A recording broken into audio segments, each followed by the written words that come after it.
नाज़रीन किराम, यहाँ इस सड़े हुए मुआशरे में जिंदा लोगों की कोई कदर नहीं। उसी मुआशरे में मरे हुए लोगों को फैंस ने आज भी सर पर बिठा रखा है।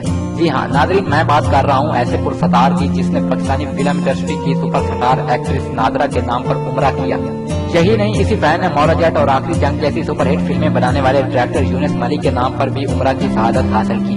तो नाज़रीन, आप ये यकीनन जानना चाहते होंगे कि ऐसा कौन सा अजीम पुरस्तार है जो अपने स्टार्स की मोहब्बत में उम्रा की बाबरकत शहादत हासिल की।